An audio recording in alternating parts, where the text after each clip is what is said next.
Comme promis, nous poursuivons avec le deuxième épisode, justement avec le même invité, comme signifié précédemment. Je reçois déjà dans ces studios Gilbert Kyungu, qui est vice-président de l'Union nationale de la presse du Congo, section du Katanga. Monsieur Gilbert, une fois de plus, bienvenue dans ce programme Héritage Soir.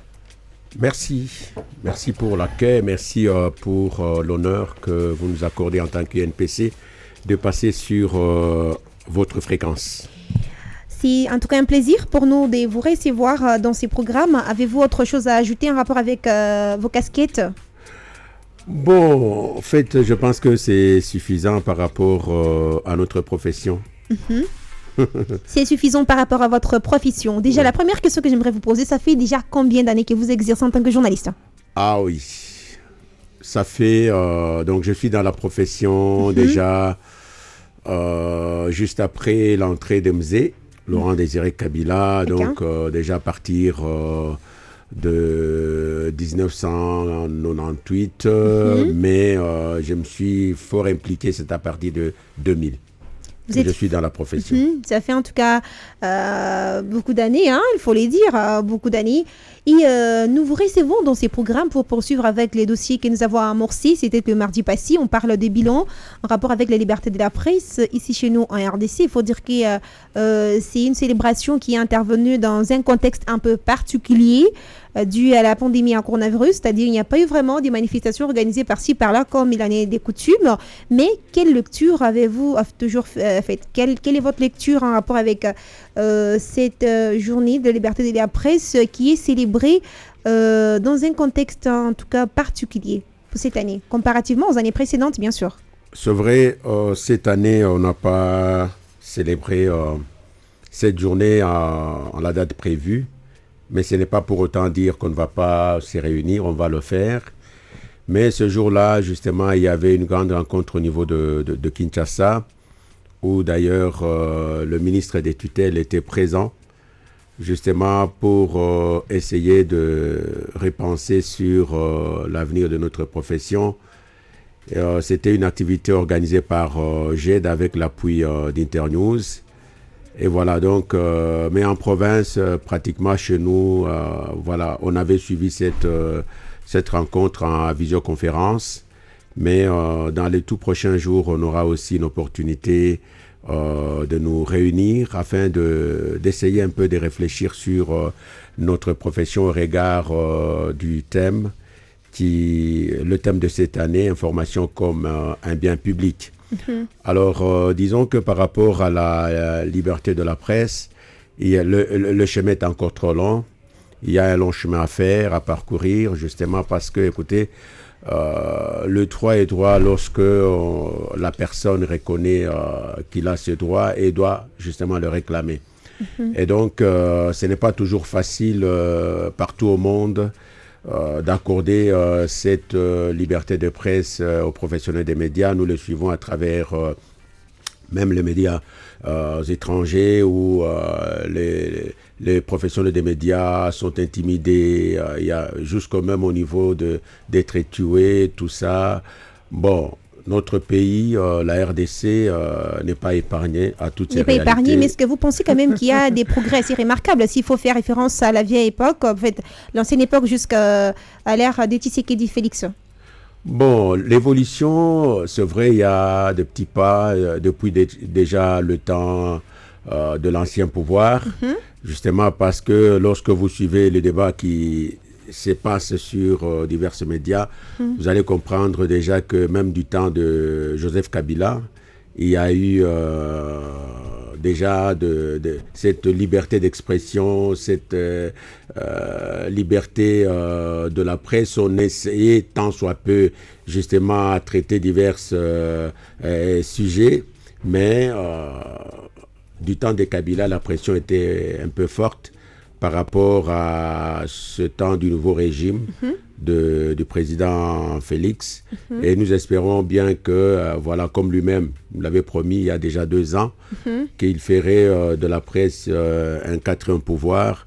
Nous espérons justement que, bon voilà, ça sera chose faite sous son règne. Ni t'était, ça c'est ma lecture, ni t'était la pandémie de la Covid, je pense qu'on aurait dû faire déjà un pas par rapport à la liberté de la presse.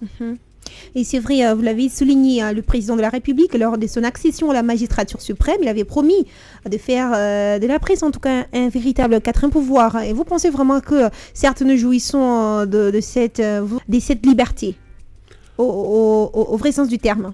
Bon. Et puis, vous pouvez estimer aussi les pourcentages. Je n'ai pas des statistiques, hein. Je n'ai pas toutes les données pour essayer un peu d'estimer le pourcentage. Vous vivez au Congo, quand même. Mais lorsque nous nous référons au rapport du Reporters sans frontières, et voilà, nous constatons que la RDC a gagné quelques points. Vous comprenez, aujourd'hui, nous sommes classés 100 au numéro 149 parmi autant, donc 180 pays justement. Et voilà, donc nous étions un peu loin, mais nous avons gagné quelques points. Voilà, mais ce n'est pas encore suffisant. Mais c'est un faible commencement qu'il faudrait capitaliser. Justement parce que, comme vous le savez, l'exercice de notre profession exige beaucoup de choses.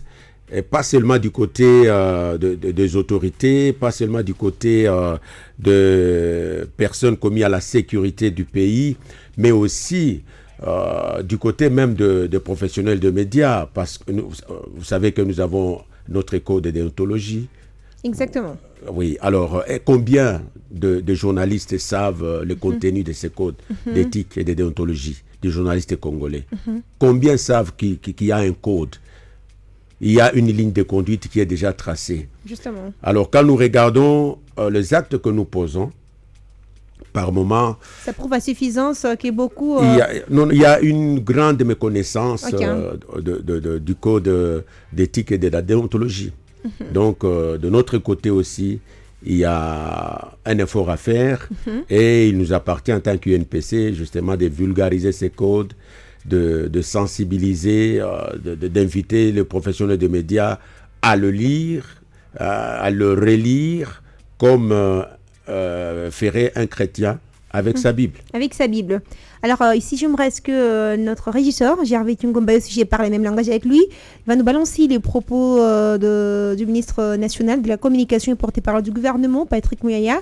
C'était au cours d'un atelier que j'ai organisé en collaboration avec d'autres médias en rapport avec la journée de la liberté de la presse, célébrée les 3 mai de chaque année. Dans ses propos, vous allez justement vous rendre compte, Patrick Muyaya, en tout cas, il demande aux journalistes de faire preuve du professionnalisme dans l'exercice de leur métier afin d'éviter toute inquiétude. Nous allons l'écouter et puis nous revenons juste après pour la poursuite de ces magazines. Et de l'autre côté, pour s'assurer que ces choses-là ne se reproduisent pas et que toutes les dispositions soient prises pour que le journaliste soit protégé. Mais il faut nous aider aussi à vous protéger. Et donc, mesdames et messieurs, aujourd'hui, j'allais dire chers confrères et chères consoeurs, parce que j'ai l'impression d'être à la maison. Ce n'est pas le fait d'avoir été nommé au gouvernement qui m'éloigne de mon métier d'origine. Et d'ailleurs, si je dois vous faire une petite parenthèse, quand nous préparions le premier compte rendu du gouvernement, j'ai eu l'impression d'avoir repris le métier parce que nous voulions que cela se passe très bien, que l'on sente qu'il y a un professionnel qui a repris le métier. J'espère que les premiers pas à rencontrer vos attentes nous feront davantage parce que je suis le ministre de la Parole. Aujourd'hui, nous avons l'obligation de nous conformer à l'évolution du temps. Il s'agit aussi de faire aboutir finalement, parce que ces textes ont beaucoup souffert, la loi sur l'accès à l'information. Ça fait plusieurs navettes et plusieurs mois qu'on en parle. Aujourd'hui, nous avons l'opportunité, moi en étant au gouvernement, de suivre et de nous assurer que ces textes aboutissent. En même temps, le gouvernement compte consolider le cadre de collaboration et de concertation avec les structures professionnelles des médias et les organes de régulation.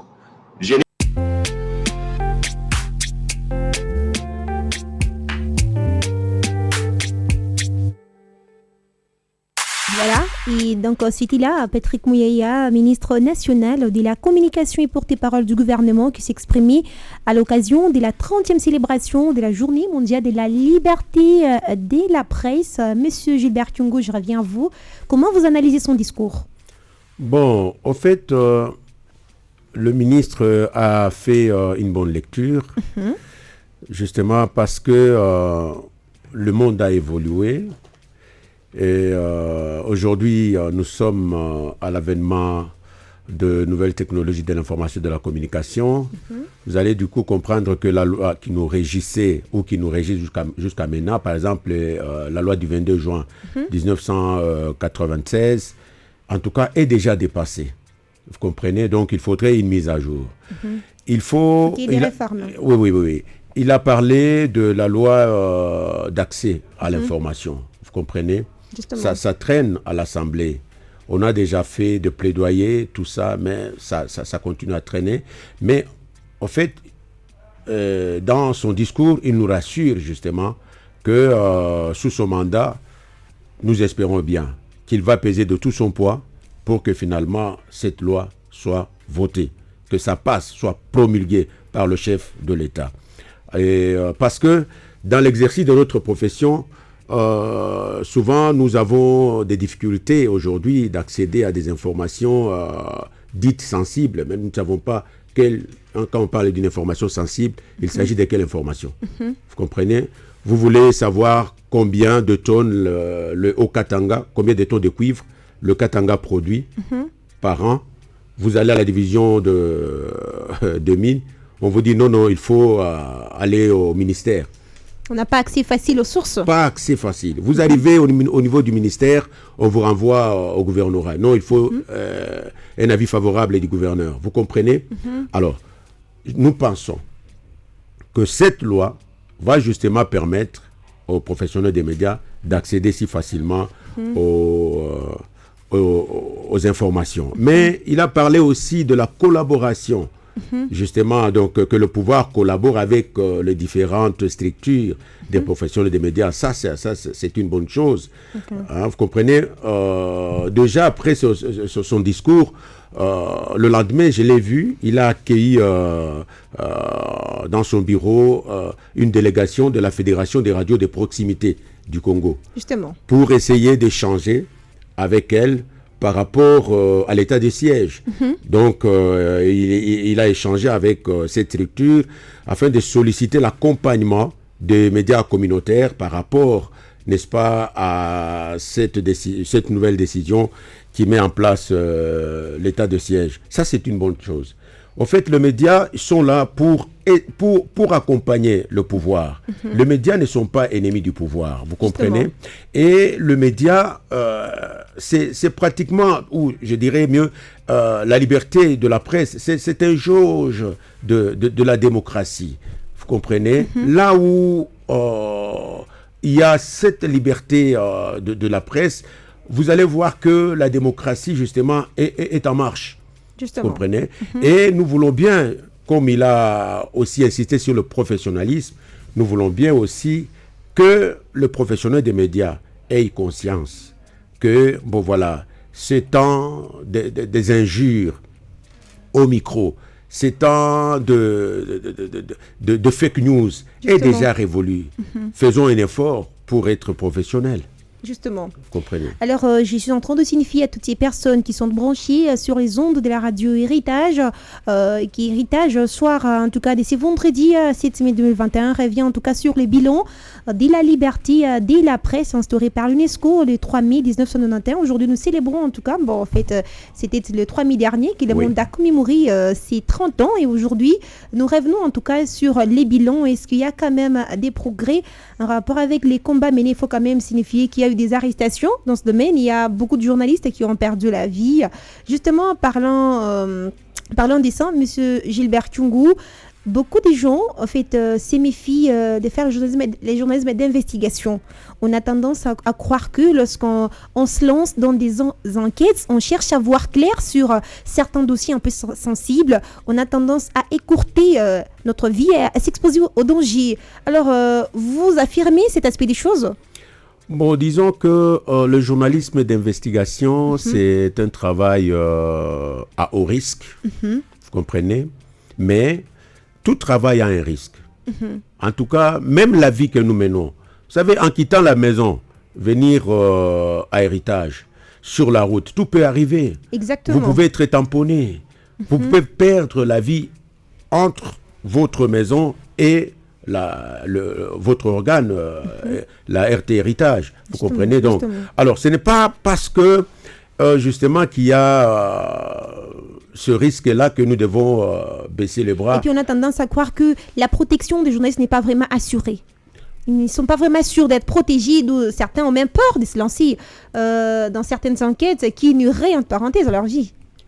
L'État congolais a l'obligation, le devoir de protéger tout citoyen congolais. Avant d'être journaliste, nous sommes tous citoyens congolais. Et donc, nous devons jouir de tous nos droits. C'est la théorie, mais non. Entrons dans la pratique des choses. Alors, dans la pratique, vous savez, ce qui se passe sur terrain. Le journaliste n'est pas toujours le bienvenu. Lorsqu'il arrive dans une entreprise minière, lorsqu'il arrive dans un service étatique pour chercher telle ou telle autre information, la première réaction de son interlocuteur, c'est monsieur, viens me chercher des problèmes. Viens me chercher des problèmes. Viens me chercher des problèmes, justement. Alors, parce qu'on n'a pas cette culture de la transparence, parce qu'on n'a pas cette culture de la redevabilité. Et du coup, ça pose problème quand un journaliste arrive, parce que, bon, pourquoi on fait l'investigation? C'est parce qu'on veut se rassurer. Si les hypothèses qu'on a sont vraies, hein, on veut se rassurer. Est-ce que les données à notre possession, ce sont les vraies données, vous comprenez? Et lorsqu'on arrive quelque part pour collecter ces informations-là, ça pose toujours problème. Surtout pour des données qui sont sensibles. Exactement. Oui, ça c'est vrai. On n'est pas toujours le bienvenu. On n'est pas toujours les bienvenus. Mais alors, comment vous expliquez le fait que, parce que, en tout cas, c'est un constat amer qui est soulevé par beaucoup de journalistes ici chez nous en RDC, on a tendance à croire que le pouvoir public accorde beaucoup plus d'importance aux médias étrangers. C'est vrai, lorsque M. Gilbert Thiong'o sollicite une interview avec une personnalité haut placée, c'est vrai, il va rester pendant autant d'heures justement sur la liste d'attente.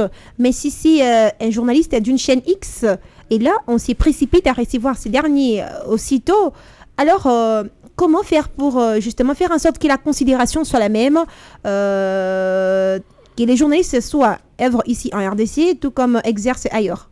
Bon, c'est un fait réel.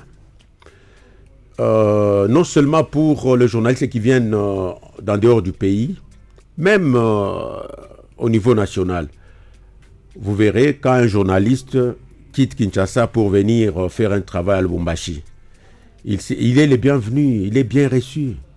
Mais ceux-là qui sont chaque jour ici à Lubumbashi, nous avons, ça c'est notre lecture, nous avons l'impression comme si on n'est pas assez considéré. Et c'est quoi le problème? À qui la faute en fait? Bon, il faut poser cette question à ceux-là qui agissent ainsi. Parce que moi, je ne trouve pas normal que lorsque je voudrais faire une interview avec son Excellence, Monsieur le Gouverneur, je vais solliciter une audience, une demande d'interview, qu'on puisse me la refuser. Pourquoi? Vous comprenez? Mais si c'est quelqu'un qui viendrait d'ailleurs, de Kinshasa, ça sera vite fait. Alors, quelle est la crainte? Est-ce que ce sont les professionnels de médias de la place qui sont hostiles aux autorités, ou c'est quoi? C'est ce que nous voulons comprendre. Hein? Est-ce que quand nos amis, nos confrères qui viennent de Kinshasa, rapidement ils ont une audience et puis ils font leur travail si facilement ici dans la province, mais eux, qu'est-ce qu'ils apportent?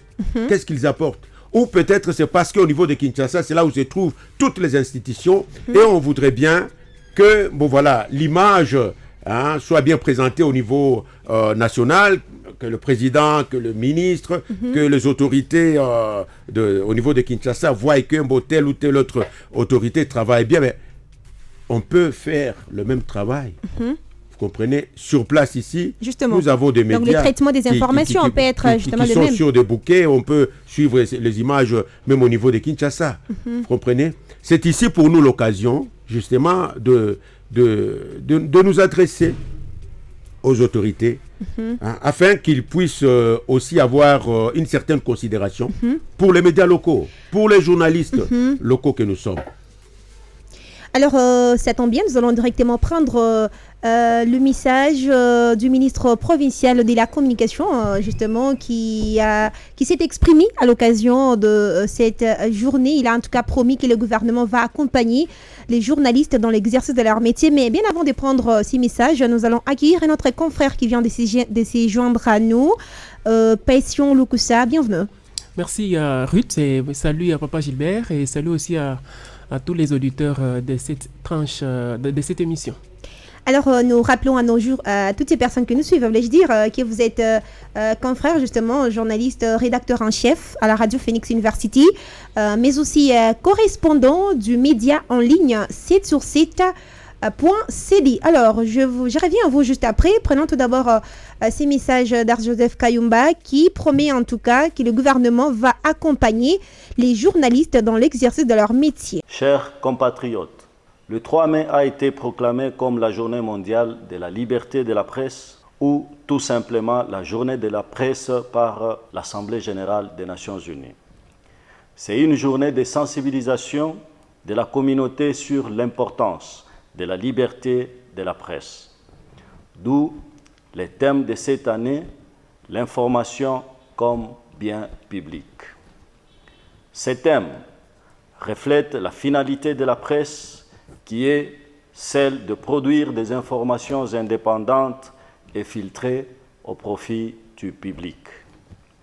Cette journée est un moment idéal pour le professionnel de médias de la province du Haut-Katanga de 1.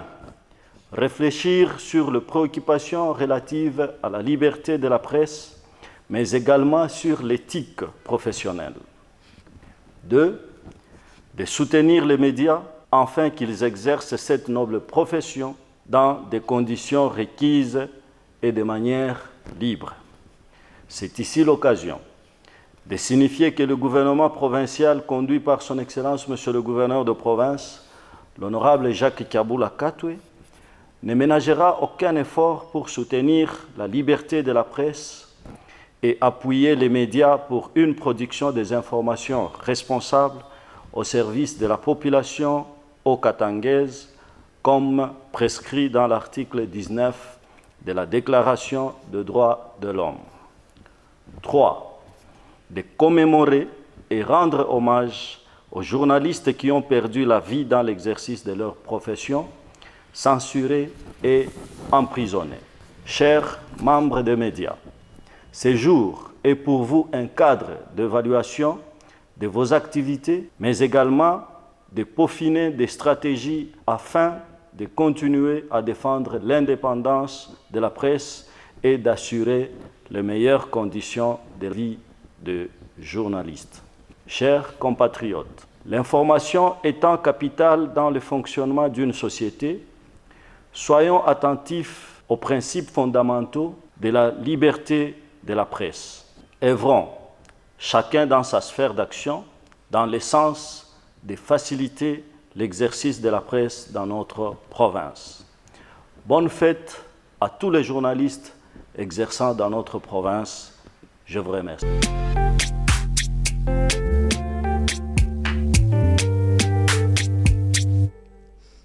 Voilà, c'était là le ministre de la Communication, Ars-Joseph Kayumba, qui s'exprimait à l'occasion, n'est-ce pas, des 30 ans des célébrations de la Journée mondiale de la liberté de la presse. Passion Lukusa, justement, une lecture de ces messages. Oui, c'est un message qui tombait à point nommé parce qu'il est les chargés de communication du gouvernement Jacques Kaboula. C'était toujours important de pouvoir dire un mot en nous, nous qui sommes les journalistes, nous qui couvrons des événements sur le terrain, nous qui, par moments, sommes interprétés soit de l'opposition, soit de la majorité, soit de la société civile, il est toujours important que le ministre Arce Joseph puisse quand même dire un mot. Quand même, ce que j'ai aussi apprécié dans son mot, c'est son interprétation par rapport au thème choisi cette année 2021, le thème pour la liberté de la presse. Il a beaucoup plus parlé en disant que l'information comme bien public, donc les journalistes doivent travailler, non pas pour brûler la société ou bien pour pousser la population à la révolte, mais en travaillant les sujets des émissions, après avoir coupé, après avoir censuré, après avoir amélioré, si je peux dire entre guillemets, pour que la population puisse trouver profit, c'est-à-dire pour que la population puisse consommer quelque chose qui est bénéfique, qui doit faire évoluer la société. Pas des informations qui suscitent en tout cas des soulèvements. Des soulèvements, non. Et là, c'est même contraire à notre Bible déontologique, la déontologie, l'éthique et la déontologie de médias. Voilà un peu en quelques mots comment j'ai pu analyser ce discours de l'excellence Arce Joseph Kayumba. Monsieur Gilbert Kyungu, je reviens à vous. Tout à l'heure, avant que nous ne recevions Passion Lukusa dans ces studios, nous étions justement en train de parler de cette considération entre les journalistes qui œuvrent ici à RDC, mais aussi ceux de l'étranger par rapport à la considération apportée à ces deux journalistes. C'est le constat amer qui soulève d'ailleurs beaucoup de journalistes, et que ceux qui viennent de l'extérieur, on leur accorde une considération un peu qui est différente de celle qu'on accorde à ceux qui œuvrent ici. Par rapport au message que nous venons de suivre, nous pouvons quand même espérer un changement allant dans ce sens? Bon, le discours, c'est un beau discours, le discours du ministre, qui nous demande justement de repenser sur notre profession, sur les préoccupations qui sont les nôtres. Et nous avons des préoccupations. Okay. D'abord, par rapport, la plus grande préoccupation, c'est par rapport au traitement même du journaliste. Lorsque vous regardez tous les professionnels de médias, il y en a beaucoup dans le Haut-Katanga. Justement. Si pas dans l'ex-Katanga. Mais vous serez d'accord avec moi que les journalistes sont très mal traités par leurs organes. C'est une réalité. Je me demande si le promoteur de médias se concerte ou comment, parce que l'agissement est presque le même partout. Vous trouvez des professionnels de médias qui n'ont pas de contrat de travail. Quelqu'un qui fait 5 ans dans un organe, qui fait 10 ans sans contrat de travail, qu'est-ce qu'il peut espérer? Rien Donc c'est un métier qui est noble. Un métier qui est noble. Et nous rendons d'énormes services. Exactement. Alors, à la nation. Oui. Alors, nous avons des préoccupations. Et ça, c'est l'une qui est la plus grande. Et du coup, ça impacte même sur le travail du journaliste.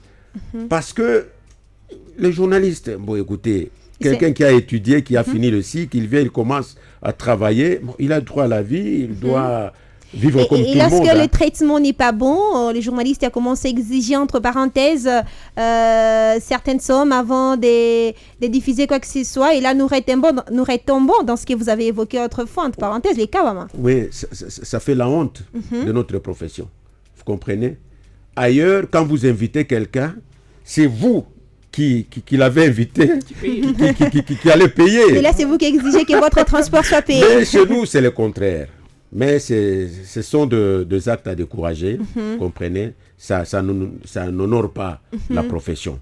Mais il a aussi parlé de l'engagement du gouvernement provincial de soutenir le média. Soutenir les médias. Ah, mais ça, c'est bon. Ça, j'apprécie. Vous comprenez? Soutenir le média. Mais le média qu'il faudrait soutenir, ce n'est pas seulement les médias qui sont au gouvernorat. Ok. Non. Dans le Haut-Katanga, il y a beaucoup d'organes de presse. Vous comprenez? Donc nous espérons bien que tous les organes seront soutenus et équitablement. Bon, si même pas équitablement, mais seront quand même soutenus. Ce geste-là, c'est ce que nous attendons. Il ne faudrait pas seulement se limiter au niveau des discours. Non, non. Mais, autre chose aussi, c'est que, bon voilà, nous devons faire une évaluation. Il nous a demandé de nous évaluer nous-mêmes, justement. Et je pense que dans le tout prochain jour, l'UNPC va organiser une grande rencontre à laquelle seront conviés tous les professionnels des médias. Et on va justement essayer de repenser sur notre profession parce que nous nous plaignons beaucoup, mais nous ne savons pas au niveau de la section qui est journaliste et qui ne l'est pas. Justement. Aujourd'hui, vous trouvez sur... Bien avant que vous ne poursuiviez, je vois Patient Lukusa qui a hâte de réagir Oui, par rapport en fait, au traitement de journalistes, du fait qu'ils n'ont pas des contrats avec leur maison de presse. En tout cas, beaucoup de choses que M. Gilbert venait d'évoquer tout à l'heure. En fait, Papa Gilbert a bien dit qu'il y a des choses, effectivement, dans des médias, il y a des choses qu'on ne peut même pas... Moi-même, j'ai honte d'en parler ici. Voilà. Parce que ça, même ceux-là qui nous suivent, ceux-là qui par moments ont envie de devenir aussi journalistes, et ils se disent, mais comment expliquer que ces gens-là vivent avec dans de telles conditions? Alors moi ici je voulais plutôt prendre un aspect dans votre question que vous avez posée à Papa Gilbert, c'est à propos des considérations. Les autorités par moment déconsidèrent entre guillemets les médias locaux au profit des médias étrangers. Moi je pense que la considération d'abord, pour être considéré par une autorité, il faut d'abord que toi-même tu puisses... tu donnes cette considération. Voilà. Donc tu dois... Si tu sais que tu dois avoir une interview avec tel ministre, ou bien tu es en train de traiter un sujet qui nécessite l'intervention d'une autorité, et au lieu d'appeler l'autorité ou d'aller à son bureau pour le voir, mais toi tu publies une information qui est à moitié, qui n'est pas équilibrée. Et vous pensez que cette autorité-là va vous considérer, surtout que dans ces papiers ou dans cette information-là, entre parenthèses, vous l'accusez. Ce serait difficile que cette autorité donc là, puisse vous évoquez l'aspect traitement des informations. Pas nécessairement le traitement, mais c'est comment est-ce que nous faisons pour que notre information puisse être équilibrée, afin que même les autorités qui, par moment, considèrent plus ceux qui viennent souvent d'ailleurs, puissent aussi nous considérer. C'est arriver à faire comme nous demande notre métier, à faire convenablement notre travail. Et moi, il m'est arrivé d'appeler les gouverneurs, il m'est arrivé d'appeler les ministres, ils m'appellent, et certains même me rappellent pour réagir par rapport à une information. Mais c'est à nous, journalistes aussi, de faire en sorte que ces autorités-là puissent nous considérer. Sans ça, j'espère que nous continuerons toujours à pleurer, à pleurnicher. Non, nous ne sommes pas pris en considération. Qu'est-ce que vous demandez concrètement à vos confrères et consoeurs qui vous suivent? Donc, avant de diffuser, de rendre publique une information, de se rassurer, de consulter toutes les sources possibles de manière à ce que l'information soit équilibrée. Nécessairement, c'est obligatoire. C'est vraiment obligatoire. Tous les journalistes... Donc, c'est d'où provient cette déconsidération ici chez nous. Voilà. Vous êtes sûr que c'est l'unique facteur? Un autre facteur, c'est vrai, que je n'apprécie pas, que Papa Gilbert a soulevé tout à l'heure, que c'est une honte, ce qu'on appelle les kawama. En tout cas, pour un journaliste sérieux, tu ne peux pas demander de l'argent. En tout cas, pour celui qui sait que grâce à ce métier, si tu es sérieux dans tout ce que tu fais, tu peux faire passer l'information que la personne t'appelle et te donne plus que ce que peut-être tu aurais exigé dès le départ. Exactement. Donc, pour des médias sérieux, en tout cas pour des médias sérieux, avoir de l'argent ou demander de l'argent, c'est honteux. Et c'est à ceux-là qui sont dans ces histoires-là, je crois que même si nous n'avons pas de contrat, entre guillemets, dans nos entreprises respectives, c'est à nous de faire de notre journalisme autrement, en fait, faire autrement. C'est à ne pas se limiter seulement à ce que nous faisons dans notre métier ou dans notre organe de presse, mais à aller au-delà. Aujourd'hui, il y a beaucoup de bourses qui sont beaucoup plus en ligne, des reportages, en fait, des concours de reportages en ligne. On demande aux journalistes de concourir. Il y a des sujets, par moment nous nous limitons, mais on peut prendre les sujets. Par exemple, ici, on parle de le lancement de la vaccination à AstraZeneca qui commence demain. Mais on peut interroger, on peut faire un article pointu et proposer même à d'autres confrères qui sont en ligne, c'est possible de faire publier ça. Et avec le temps, on peut même imprimer votre reportage si vous l'avez fait dans le respect des normes journalistiques. Et ça, c'est possible. Il ne faut pas seulement se focaliser... Là, il y aura la méritocratie. Oui, il faut faire ce métier autrement. Si vous ne le faites pas autrement, vous resterez toujours dans ces carcans-là. Il faut mettre en avant l'argent. Non, l'argent, là, ça d'abord faire fonctionner les cerveaux. Nécessairement. Il faut d'abord faire fonctionner les cerveaux et le reste, je vous assure. Et Dieu n'oublie pas ses enfants. Si vous faites bien votre travail, et vous serez surpris. Monsieur Gilbert Kyungu, vous partagez le même avis que Passion Lukusa? Bon, je partage le même avis, c'est vrai, mais il faut que le professionnel de médias ait conscience, justement, que en tant que professionnel de médias, nous devons vivre, n'est-ce pas, de notre travail, mais il faut que le travail soit bien fait. Ok. Il y a des opportunités. Pour espérer un bon traitement. Pour espérer un bon traitement. Moi, je ne pense pas qu'un média qui trouve une expertise avérée dans un journaliste voudra bien le laisser partir si rapidement. Ok. Vous comprenez? Donc, il nous appartient de nous affectionner, d'apprendre davantage. Il y a des cours en ligne, et de nous perfectionner, justement, d'avoir plusieurs compétences, de développer plusieurs compétences pour arriver à faire le journalisme autrement. Il ne faut pas seulement se limiter aux 4 murs de votre organe au jour d'aujourd'hui. Non, non.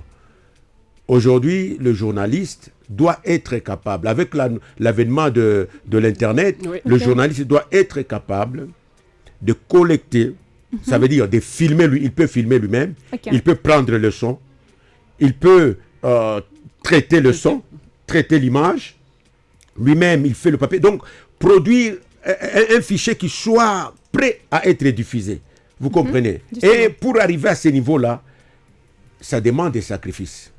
Ça veut dire que vous devez vous équiper au-delà du matériel de votre organe, mais vous devez vous équiper personnellement. C'est très important.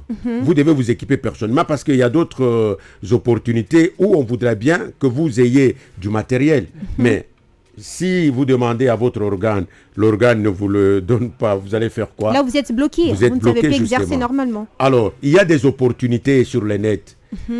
Il faut chaque fois checker sur le net. Il y a des opportunités où vous pouvez concourir pour faire un reportage. Imaginez-vous, vous faites un reportage d'1 minute 30 secondes et qui vous paye $500, $1000. Vous comprenez? Alors, si le travail est bien fait, on peut recourir à vous, justement pour telle ou telle autre activité. Vous rejoignez Passion Lukusa. Justement, c'est ce qu'il faut développer aujourd'hui. Mais parce que le média que nous faisons, au fait, c'est une vocation. Exactement. Ce n'est pas seulement une affaire d'argent pour gagner de l'argent. Non, nous avons la passion de la télévision, nous avons la passion de la radio. Et du coup, parce qu'on ne peut pas, on est obligé de développer. Parce qu'on parle de la liberté de la presse, M. Gilbert Kyungu, voilà. Dans votre parcours, avez-vous déjà été victime d'un cas d'arrestation? Non, jusque-là, non. Jusque-là, non. Mais des intimidations, oui. De menaces, oui. Mais j'ai déjà connu un confrère aussi qui avait échappé à une arrestation du temps de Mobutu. Voilà, il passait une émission qui passe sur notre radio. Moi, je suis journaliste à la radio-télévision Zénith.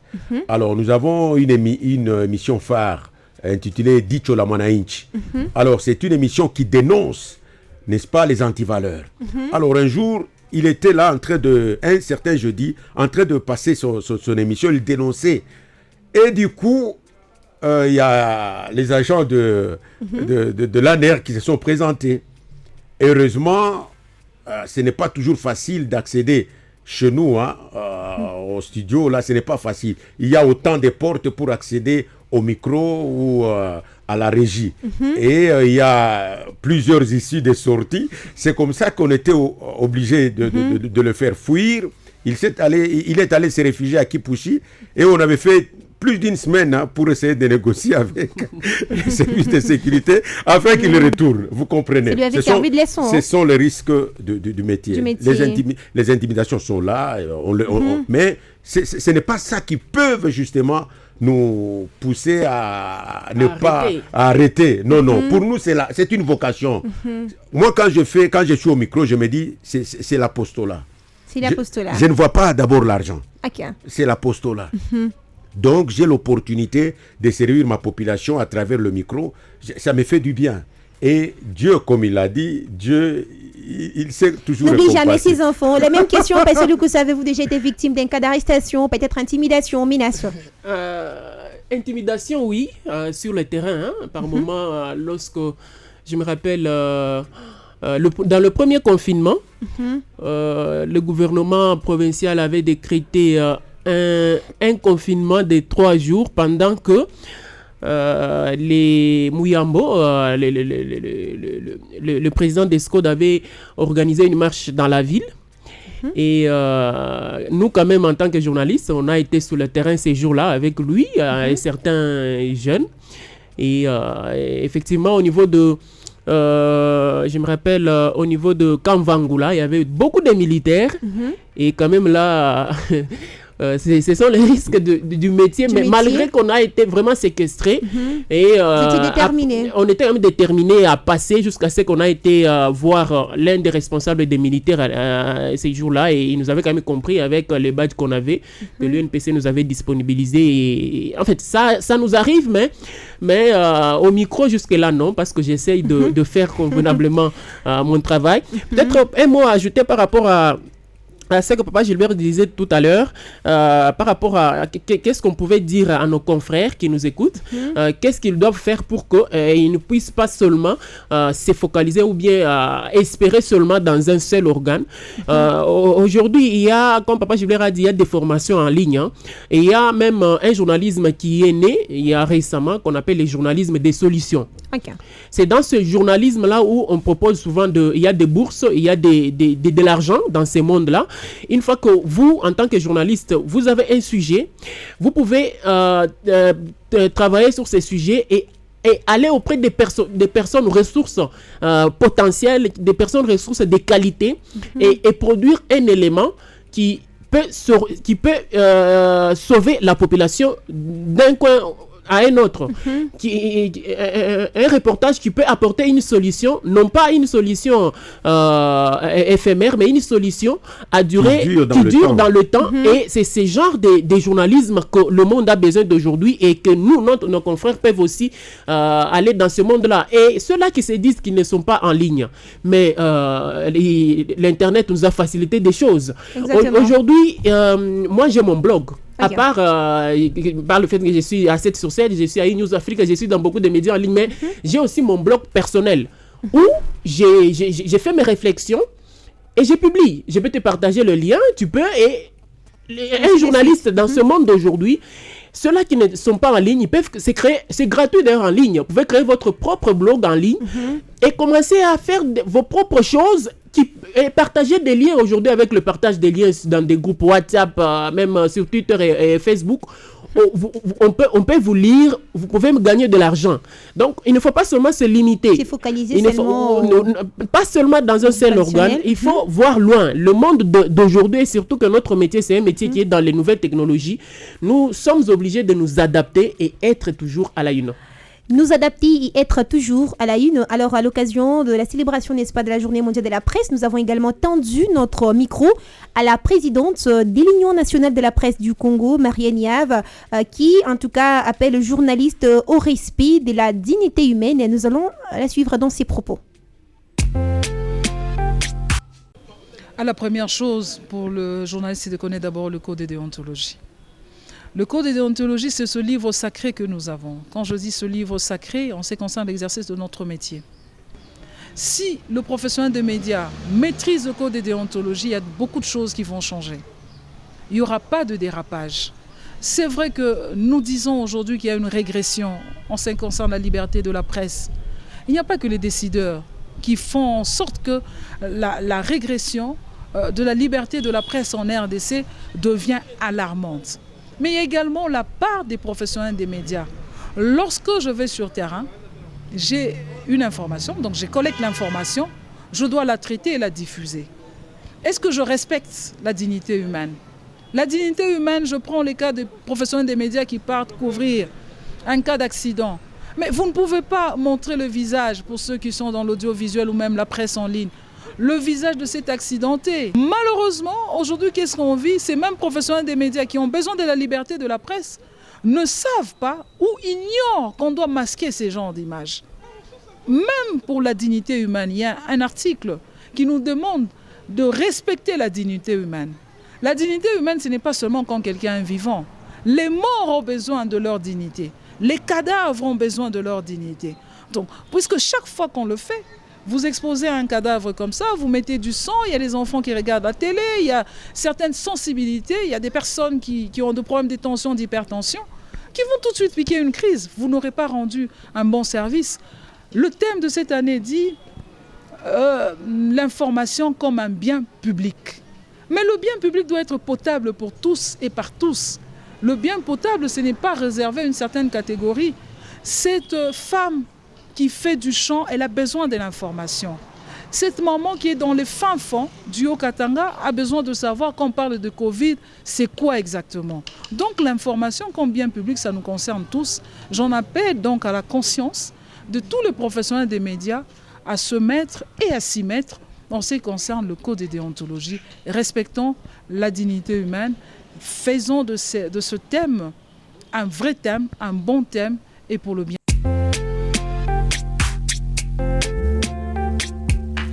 Voilà, c'était la présidente, n'est-ce pas, de l'Union nationale de la presse du Congo, section du Katanga, Marianne Yavmland, Passion Lukusa, vous l'avez suivi. Elle est revenue beaucoup plus sur le respect de la dignité humaine. Il faudrait que les journalistes respectent cela, mais elle est également martelée sur le respect du code éthique déontologique. Qu'est-ce que vous dites quant à ça?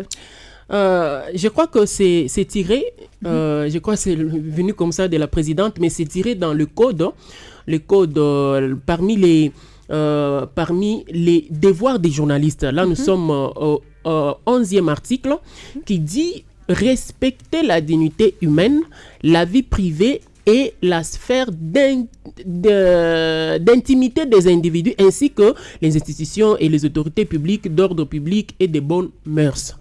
Ici, c'est pour dire quoi? Aujourd'hui, là, c'est beaucoup plus acquis. Nous, on voit des journalistes qui se croient comme des politiciens. Okay. Il y a des journalistes qui entrent dans des vies privées des gens. Par moment, on se dit, mais c'est quoi ça? Il y a même certains non-journalistes, donc les Congolais, dans des groupes qui disent, mais ce monsieur, il est devenu politicien. Imaginez-vous quelqu'un qui n'a pas fait le journalisme, mais qui se dit, mais ce monsieur, il se prend pour qui? Il est devenu journaliste ou analyste, qu'est-ce qui ne va pas? Justement. Ça nous déshonore, ça déshonore. On a toujours dit, un journaliste, c'est un monsieur. Justement. Je vous donne une anecdote. Hier, avant-hier, je rentre à la maison un peu tard, dans mon quartier, mais je vois des militaires FARDC qui arrêtaient les gens. Okay. À quelle heure? À 21h20. Alors que le couvre-feu commence à 22h. Et il y a des gens qui étaient derrière moi. Je me suis dit, non, je m'approche quand même de ces gens. Je dois savoir qu'est-ce qui ne va pas. Et ils me voient et me demandent, mais monsieur, tu viens d'où à 7h? Je dis, non, je viens du boulot, je suis journaliste. Ah, journaliste, les cas. Qu'est-ce qui prouve? Ils ne voulaient même pas que je plaide parce qu'ils avaient déjà arrêté 2 motos et 2 motards. Ils ne voulaient même pas que je m'arrête. J'ai dit, mais cher voyant militaire, mais il est encore 21h. Non, journaliste, Tika Makambouana, Kende. Alors qu'on a repoussé l'heure de couvre-feu, c'est maintenant 22h. Oui, effectivement, on a repoussé. C'est pour dire quoi? Pourquoi nos militaires m'ont laissé passer? Mais parce que nous sommes des messieurs, nous sommes des gens à respecter. Justement. Mais nous devons faire aussi notre travail pour respecter la vie des autres. Exactement.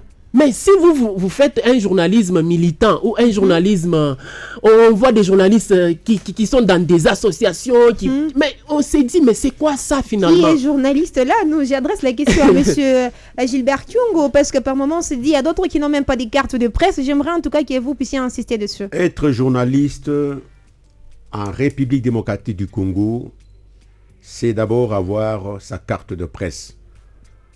Pas la carte des services. Il y a une grande différence entre la carte des services et la carte de presse.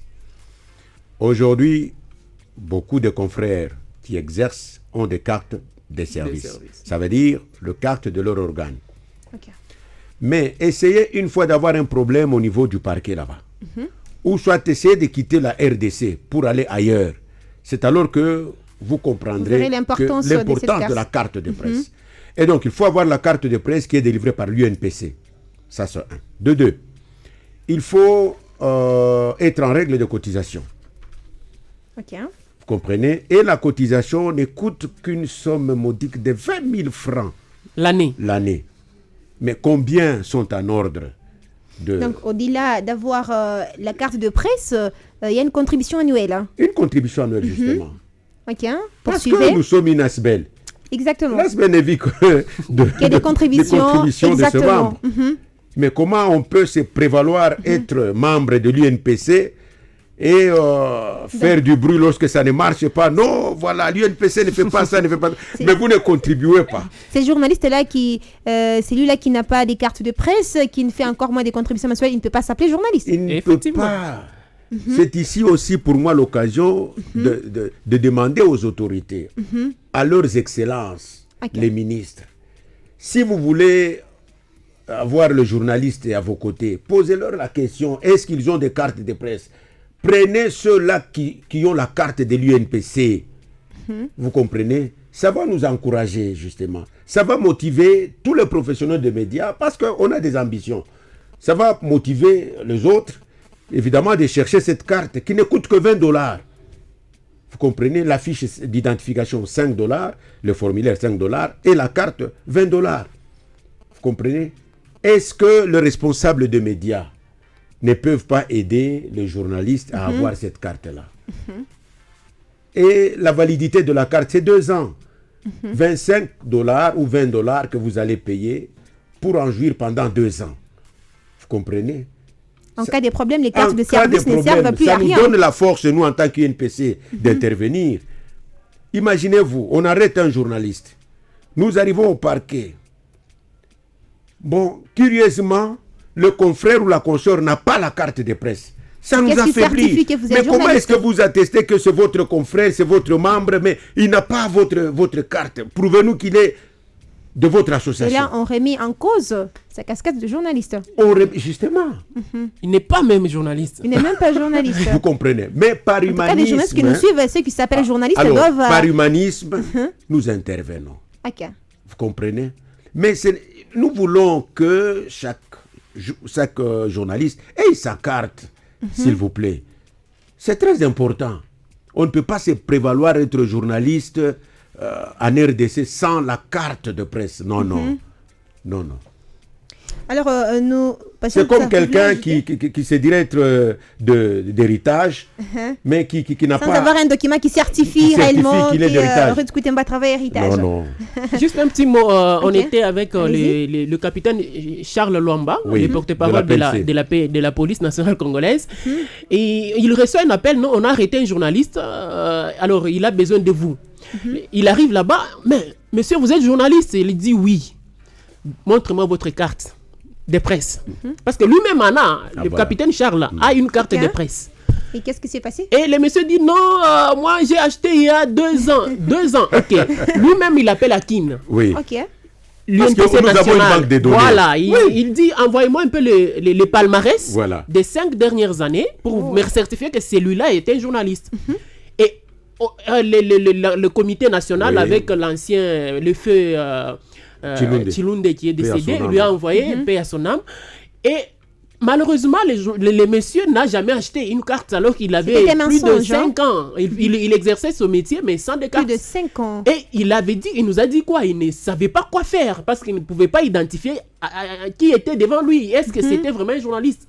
Donc, c'est pour dire que même les avocats, mais comment est-ce qu'on peut savoir que tu es un avocat si on ne t'identifie pas dans leur ordre là? Mais c'est impossible. C'est impossible. Donc c'est pour dire que ceux-là qui nous suivent, nos confrères, le vice-président de l'UNPC est là, ce qu'il dit c'est réel, mais sachez que le jour où vous aurez des problèmes, c'est jour-là que vous comprendrez que c'est nécessaire d'avoir cette carte. Justement. La carte de l'UNPC, vous circulez avec ça partout.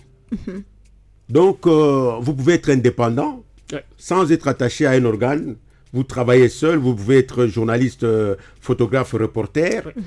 Vous l'avez. Mais à héritage, vous avez la carte de service. Dès que vous cessez de prester à héritage, vous devez remettre cette carte-là. Mais l'INPC, on garde la dite carte. Vous l'avez. Jusqu'à l'expiration, justement, de la validité. Vous comprenez? Donc, ça vaut la peine d'en avoir.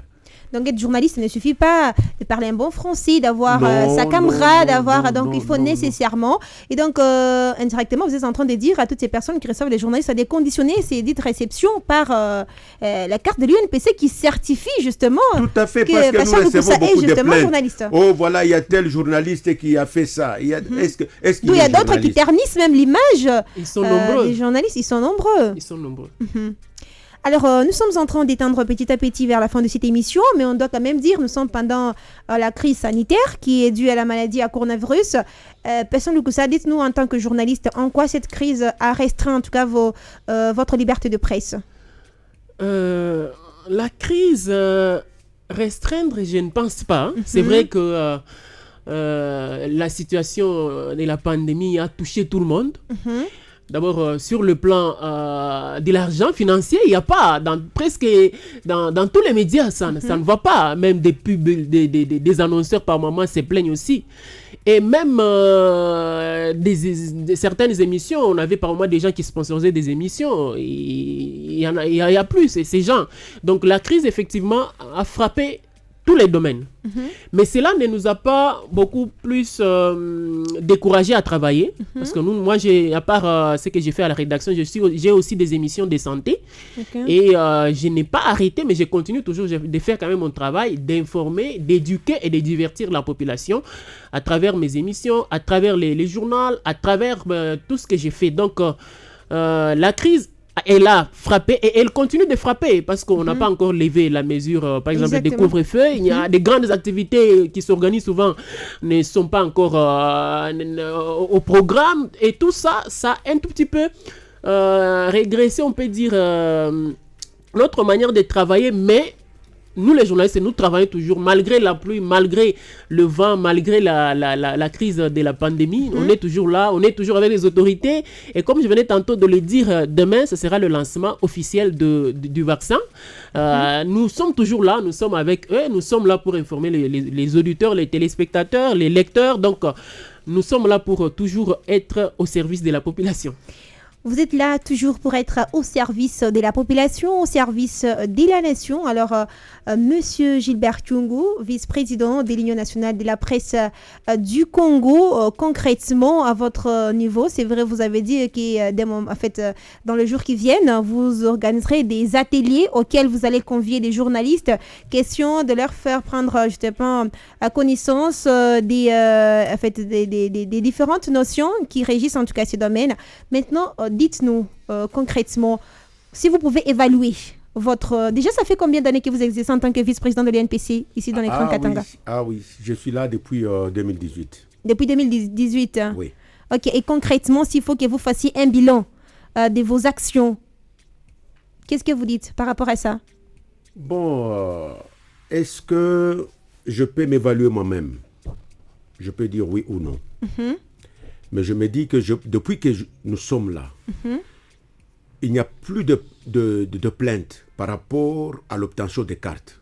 Ok. Vous comprenez? Donc, dès qu'il y a une demande, en tout cas, une semaine, c'est amplement suffisant pour avoir sa carte de presse. Ce qui ne se faisait pas par le passé. Ok. Nous sommes là depuis 2018, mais on a essayé aussi d'organiser des ateliers de formation. Évidemment, avec l'appui du gouverneur de province, Jacques Yaboula Katoué, qui nous a appuyés. Et ça nous a permis justement non seulement de former les journalistes de la ville de Lubumbashi, mais de toute la province. Donc on avait sélectionné, c'était une grande opportunité. Depuis que nous sommes là, il y a des cafés de presse que nous organisons pour essayer de repenser sur notre profession. Vous comprenez? Depuis que nous sommes là, nous menons une activité d'identification des professionnels des médias. C'est un grand travail. Ça nous demande beaucoup de moyens que nous n'avons pas. Parce que au finish, qu'est-ce que nous voulons? connaître qui est journaliste, qui ne l'est pas. C'est arriver à produire un annuaire de tous les professionnels de médias du Grand Katanga. Si tu cherches, tu as besoin de connaître les patients, d'avoir le coordonnées.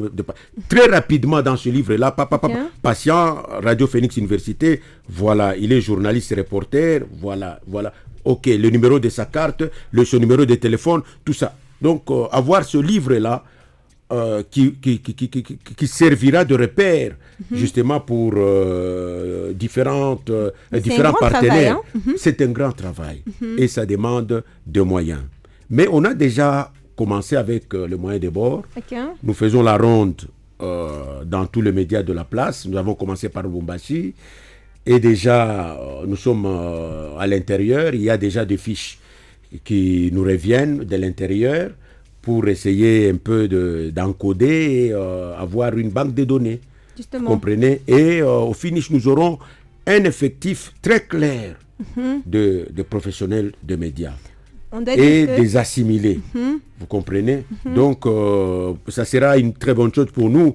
Mais il y a aussi une autre chose que jusqu'à présent, on n'a pas encore eu. C'est le siège de l'UNPC. Nous avons mené des démarches auprès du gouvernorat. Nous avons eu des assurances de leurs excellences, le gouvernement et son adjoint, tout ça.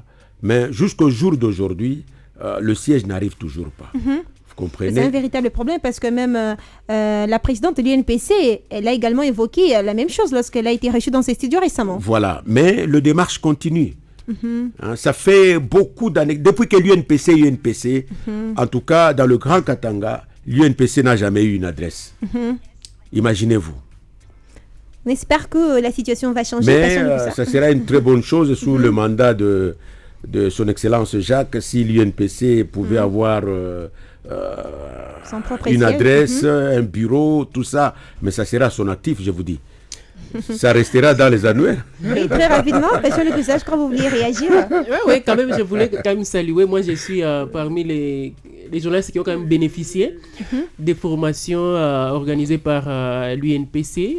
Je suis quand même bénéficiaire. Je voulais aussi profiter de cette occasion pour remercier aussi le comité de l'UNPC. Pourquoi? Parce que pendant le premier confinement, les journalistes, par moments, on nous surprenait avec des confinements. Et par moments, on vous dit non, c'est pour demain. Alors que nous, journalistes, on doit travailler, on n'a pas de pause. On travaille un dimanche, on travaille, même s'il y a la pluie toute la journée, on est obligé de sortir et puis venir informer. Et j'ai profité de l'occasion aussi pour saluer la bravoure du comité l'UNPC, avec à sa tête Madame Marianne et pas Gilbert, qui s'était poumounée, je me rappelle à cette époque, pour nous procurer, en collaboration avec le ministère provincial de l'Intérieur, et pour nous procurer des macarons, des jetons pour qu'on puisse circuler facilement et pendant cette période-là. C'est parmi les missions du comité, parmi les missions du comité de l'UNPC. Je salue vraiment cette bonne manière-là de faire. On doit, à chaque fois que les journalistes ont besoin de notre corporation, on doit sentir la corporation nous accompagner pour que même ceux-là qui doutent encore, ceux-là qui hésitent encore même de contribuer, de pouvoir mettre la main à la pâte pour l'avancement de notre comité. Mais le travail que Papa Gilbert a dit, on est en train d'identifier des journalistes. Moi, je pense que avec les journalismes de solution, mais c'est possible si nous sommes par exemple 150 journalistes dans le Grand Katanga. C'est un exemple. Mais imaginez qu'on demande à chaque journaliste de donner $10. Mais fois 150 journalistes, c'est combien? C'est quand même beaucoup d'argent. C'est quand même beaucoup d'argent. On peut faire quelque chose, même pour les sièges, on peut faire ceci. Donc c'est une proposition faite d'une manière indirecte. C'est une proposition, mais imaginez-vous si le journaliste ne cotise pas D'abord, annuellement parlant, si 20 il y a 000 des francs. difficultés. Alors, c'est pourquoi Il a du mal à cotiser 20 000 francs. Que dire alors de la En fait, disproposition? c'est juste Ça devient une compliqué. proposition pour dire aux journalistes Bon, qui ce nous sont suivent, des bonnes idées oui, aux journalistes que qui nous nous capitalisons. suivent, oui, ils doivent s'approprier l'UNPC, c'est notre corporation. Exactement. Et si toi tu te dis je dois faire quelque chose pour que notre corporation puisse aller de l'avant, mais ils sont là, venez avec Il des faut qu'il y ait propositions. cette prise de conscience. Et vous prenez votre conscience, vous dites, moi à partir d'aujourd'hui, à la fin de cette année, je me battrai pour contribuer avec $20 pour les sièges. Là, il faut en tout cas Telle une forte personne aussi le fait, sensibilisation. telle personne le fait, vous voyez. Et si nous arrivons à montrer à nos autorités que nous-mêmes d'abord, nous avons fait quelque chose, et aussi vous diront, mais si les gens qui nous accompagnent, grâce à eux nous sommes connus à Lubumbashi, grâce à eux nous sommes connus en RDC ou dans le monde, mais ils ont fait un pas, ils ont par exemple $5,000, mais on peut aussi ajouter 10 000, on peut ajouter ceci pour que les sièges, on peut leur donner un siège et puis construire. Donc c'est nous, je vous dis, il y a des confrères de l'Est qui sont beaucoup plus évolués sur ce côté-là. Oui, ils sont évolués parce qu'ils ont l'appui. L'appui des Et organismes. vous n'avez pas d'appui. Des autorités. Mais vous n'avez pas d'appui. En fait, c'est aussi une manière de demander aux autorités. Les journalistes vous accompagnent. Monsieur Ernst Joseph Kayumba vous a certifié, soit il vous a rassuré. Oui, en tout cas, il nous a rassuré. Nous espérons qu'il va se mettre au travail. Concrétiser. Nous avons besoin nous attendons à bras ouverts cet appui-là. C'est nécessaire. Mon DT, le directeur technique de chez nous, Tony Chilombo, dit souvent. On n'a pas besoin de théorie, on a besoin de la pratique. Ils viennent à la pratique et nous serons là aussi pour l'accompagner. Et ce sera aussi son honneur, comme vous avez dit, ce sera sous l'impulsion de Jacques Kiaboula Kato et sera très, très bénéfique pour lui aussi. Alors, nous sommes déjà à la fin de ces programmes Héritage Soir. En termes de conclusions, je commence avec Passion Lukusa. Nous parlons justement 30 ans après la liberté, cette journée en rapport avec la liberté de la presse. Qu'est-ce que ces professionnels des médias qui nous suivent, les chevaliers de la plume et du micro, peuvent retenir en rapport avec tout ce qui a été balayé ici? Chers confrères, ce qu'il faut retenir, c'est de faire ce travail avec passion, avec amour. Et toi, en tant que père, tu ne peux pas accepter de donner quelque chose qui est périmé à ton enfant ou à ton pays. Donc, c'est pour dire que nous, journalistes, lorsque nous voulons informer, posons-nous la question, est-ce que l'information qu'on veut donner, c'est pour diviser ou c'est pour construire notre pays? Si vous sentez en vous que l'information n'est pas là pour aider la société à avancer, améliorer, faites en sorte que ce que vous allez donner au public soit consommable et par vos enfants, et par vos parents, et par votre famille, et par la société. C'est très important. Un autre aspect, c'est aux journalistes de ne pas se focaliser sur le même média. Ayez votre propre blog.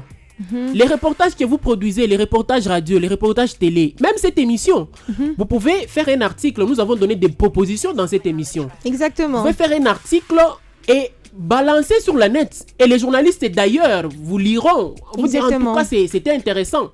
Moi, chaque jeudi, je participe dans des formations en ligne. Il y a sur Facebook, il y a ceux-là qui ne sont pas même qui ne sont pas dans ce groupe-là. Je les invite de taper juste les journalistes du monde francophone. Au niveau de la crise sanitaire, il y a un journaliste, il y a je peux dire une commission qui a été mise en place, des journalistes dans le monde francophone qui réfléchissent sur la question sanitaire. Et chaque jeudi, on appelle des journalistes à travers le monde, les expérimentés, qui viennent nous parler de leurs expériences sur des thématiques. Alors, à la fin de chaque formation, il y a toujours un article qu'on écrit. Mais capitalisons aussi de telles choses pour que nous aussi, nous puissions être connus à travers le monde. Si nous n'écrivons pas et nous restons à passer comme ça, je vous dis que nous ne serons pas connus à travers le monde. Je crois que c'est bien dit. Monsieur Gilbert Kyungu, en termes de conclusion, qu'est-ce que nos auditeurs peuvent retenir par rapport à la liberté de la presse? Exactement. Bon voilà, le thème le dit très clairement, information comme un bien public. Chers confrères, chers consoeurs, soyons professionnels. Respectons notre code d'éthique et de la déontologie.